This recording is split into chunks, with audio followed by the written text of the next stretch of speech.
The Retroid Pocket 5 is packed with settings and other configurations you can change to get the best out of the device. But do you know all of them? Here are some settings and configs you may or may not know about.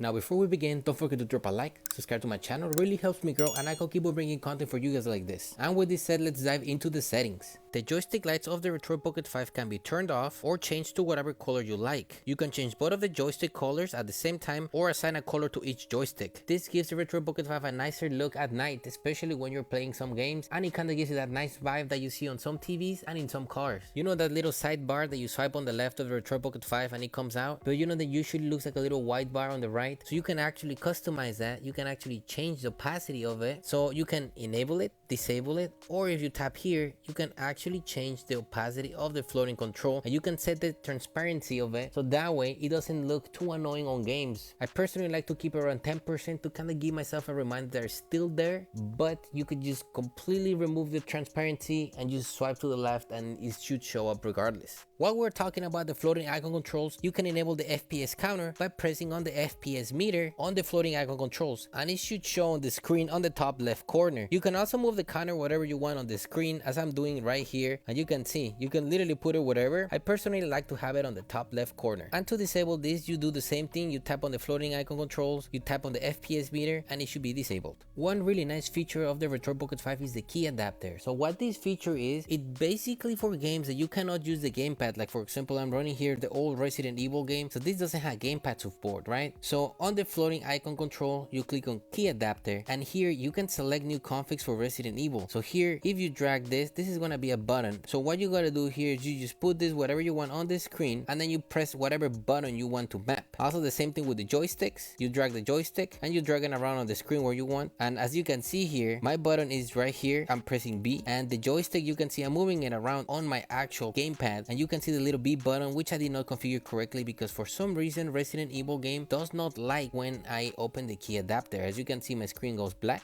but for most games you should not be encountering this issue. All you need to do is drag the buttons like this, and you need to click on the physical button that you want to map to the screen. You press the check mark, and you can see here I'm pressing A, you can see here I'm pressing X. So all these buttons get mapped on the screen, and you don't need to worry about not being able to play the game without your gamepad. Another cool feature of the Retroid Pocket 5 is that you don't have to turn off the handheld screen when connected to TV via HDMI. So for this, you have to navigate to your settings, handheld settings, connect TV, and here you're going to see the option turn off handheld console screen. Basically what this means is that when you connect your Retroid Pocket 5 to the HDMI to your TV, the screen will automatically go off. So I personally didn't like that. I prefer to have the Retroid Pocket 5 on. So for example, if I'm trying to stream a movie or I'm trying to showcase something on the TV, I don't need to use an external controller. I can just tap on the screen and I'm able to see that on the big TV. All you need to do is turn off this setting, and that should be it because it's enabled by default.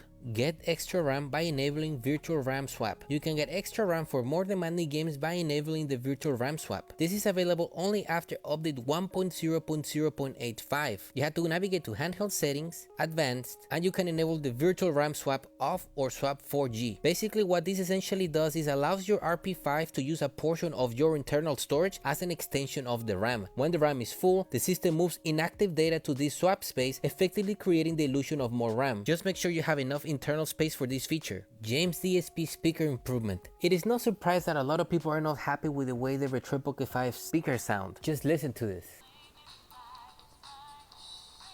These are the original Retroid speakers, right? But with this app, you can hear a huge difference in audio improvement.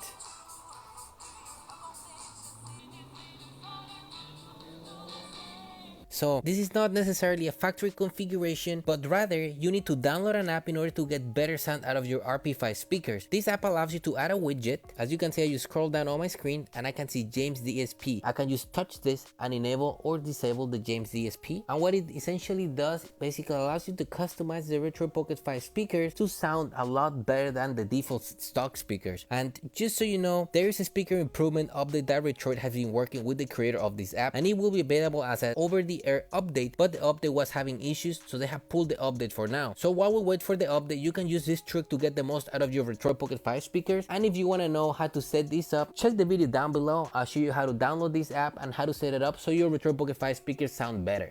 This last one is also not necessarily a setting, but it's also like a really cool thing that you can do with your Retroid Pocket 5. If you go on the Play Store and search for Ambient Luma, you can basically get ambient LED effects on your Retroid Pocket 5 like you will do on a TV when you add an ambient lighting strip, or inside a car where you have like the ambient light that you can change. This is really cool because whatever you're seeing on the screen, your Retroid Pocket 5 joysticks are going to change the light based on that. So just so you know, this is a really cool feature. It's not necessarily like a setting, but I think that this really adds an extra layer of customization to your Retroid Pocket 5. And I am not being paid to promote this app. This is an app that I found and I think is really cool. So if you guys feel like you guys want to give it a try, go for it. You guys don't want to give it a try, go for it. You do get like a 5-minute trial so you can test it out yourself before you decide whether you want to purchase this or not. And again, like I said, this is not me sponsoring this app. I am not related to the developer of this app. I just think that this is really cool. Those are some of the settings that I find the best for the Retroid Pocket 5. If there are any other settings that you know or that I didn't mention in the video, please comment down below and also let me know if you knew of these settings or not. That is all for this video. Thank you guys for watching. Don't forget to drop a like, subscribe to my channel, and I will see you guys next time.